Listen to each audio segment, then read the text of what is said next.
UP NCR, Uttar Pradesh के मथुरा, वृंदावन, माठ,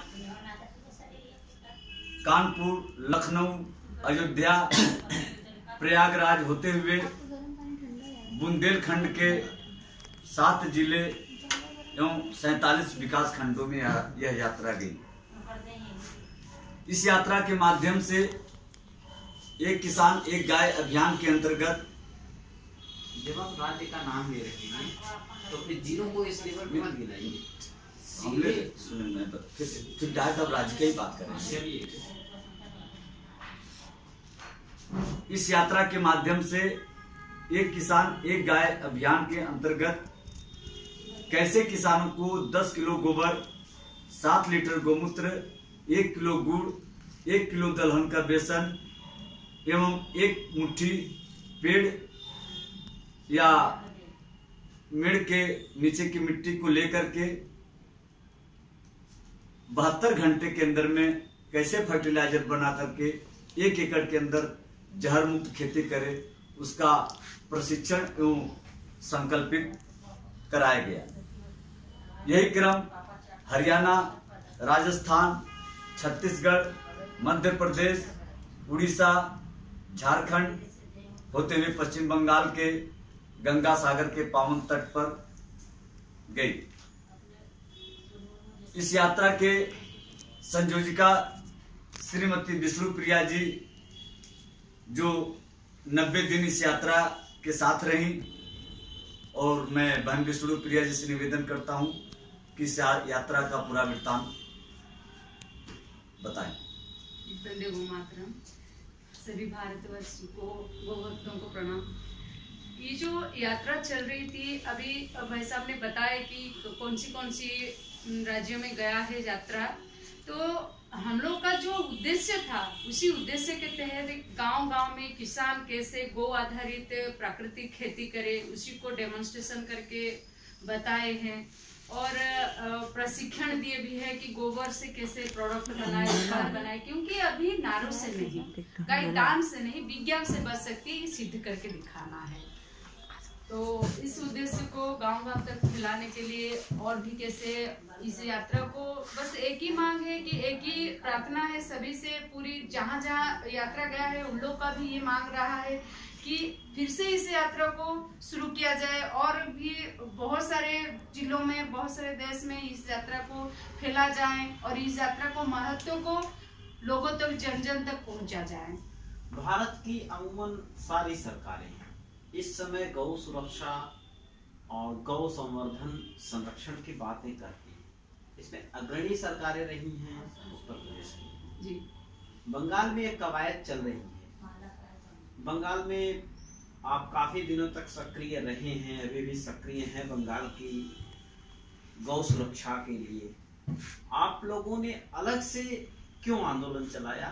क्यों नहीं भारत की सरकार की तरफ से जो आंदोलन चलाए जा रहे हैं या और सामाजिक संगठनों के चलाए जा रहे हैं, उसके साथ क्यों नहीं हो रही? एक्चुअली हमारा आंदोलन नहीं रहा है, ये तो एक जन जागरण रहा है, और ये जन जागरण के माध्यम से लोगों को ये बताना चाह रहे थे हम लोग, जैसे किसानों को दिमाग के अंदर में ये बैठ गया है कि जब तक हम रासायनिक खाद नहीं मारेंगे तब तक हमारा पैदावार नहीं होगा, जबकि ये सरासर गलत और अन्याय है। क्योंकि रासायनिक खाद मारने से हमारी जमीन की उर्वरा शक्ति पूरी नष्ट हो जा रही है और उसके द्वारा तरह तरह की जो बीमारियां हो रही है। जो किसान अन्नदाता कहा जाता था, वो किसान खुद कर्ज में डूब रहा है, बीमारियों से मर रहा है। तो ये इस यात्रा के माध्यम से लोगों को ये विश्वास हम लोग दिलाना चाहते थे, क्योंकि इसके पहले भी हमारे कई सारे जगहों पर हम लोग इसका एक्सपेरिमेंट करके उसको फार्म हाउस के रूप में लोगों को प्रमाणित कर चुके हैं, दिखा चुके हैं कि अगर गो आधारित अगर प्राकृतिक कृषि हम लोग करते हैं तो पैदावार भी दुगना होगी और किसी भी रसायन का आवश्यकता नहीं पड़ेगा। ऐसे वक्त में जब आप लोग जन आंदोलन के माध्यम से ये बात बताने की कोशिश कर रहे हैं, गौ आधारित प्राकृतिक खेती करें, आंदोलन को कितना बल मिलता है कि भारत में इजराइल तकनीक से खेती होती है और ट्यूब में पाइप के माध्यम से वहां सॉइल-लेस खेती की जाती है, मिट्टी की जरूरत ही नहीं। कितना आंदोलन आपका सटीक इस पे बैठता है और जन जागरण। नहीं, ये तो सत्य बात है जो कि विदाउट सॉइल में वो जो हो रहा है, हमारा राउरकेला में भी कर रहे हैं, हम लोग भी कर रहे हैं। तो अभी समय आया है जागरूकता का, क्योंकि अभी जो भाई साहब ने बता रहे थे कि जो रासायनिक खाद नहीं डालेंगे तो पैदावार नहीं होगा। अभी जो बुंदेलखंड में शरद प्रताप जी ने, जो डीजी है रिटायर्ड है, उसने भी बनाए। बहुत सारे किसान ऐसे हैं जो प्राकृतिक खेती कर रहे हैं। अगर सरकार की तहत से भी अगर इसी को लिया जाए, प्रशिक्षण दिया जाए, गांव-गांव में जागरूकता फैला जाए, किसान का जो अभी जो आंदोलन बन गया है कि किसान अगर जिस पर समझ जाएगा कि ये हो पा रहा है और ज्यादा पैदावार हो रहा है गोबर गोमूत्र से, तभी संभव होगा। अभी जागरूकता की समय है। यात्रा से क्या समाज को संदेश देना चाहेंगे? यात्रा के माध्यम से समाज को संदेश ये देना चाहते हैं कि किसान फिर अपने प्राकृतिक कृषि के ओर लौटे,